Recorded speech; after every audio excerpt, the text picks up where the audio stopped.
পুরুষের ভালোবাসা না বুঝে যখন একটি নারী জেদ করতে শুরু করে, তখন দিন দিন দেখবেন কি ওই সংসারে অশান্তি লেগে যায়, বা ওই ভালোবাসায় দিন দিন অশান্তি লেগে যায়। একটি নারী যখন জেদ করে, বা একটি নারী যখন জেদ করে নিজের নিজের ক্ষতি করার চেষ্টা করে, তখন দেখবেন কি ওই নারী দিন দিন শেষ হয়ে যায়। কারণ যখন নারী জেদ করতে যাবে, তখন ওই নারীর সমস্ত কিছু তছনছ হয়ে যাবে। এই নারীর জেদের কারণে সংসারে অশান্তি লেগে যাবে, সুন্দর সাজানো সংসারগুলো এলোমেলো হয়ে যায়। পুরুষ যখন জেদ করে তখন ভালো কিছু ঘটাতে সক্ষম হয়।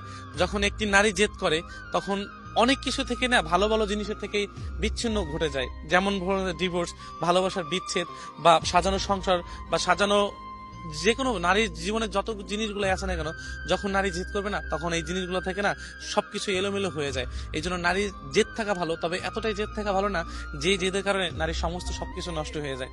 কারণ একটি পুরুষ চায় যে তার শখের নারী বা ভালোবাসার মানুষ বা সংসারটাকে সুন্দরভাবে সারাদিন কষ্ট করে গুছিয়ে রাখার জন্য।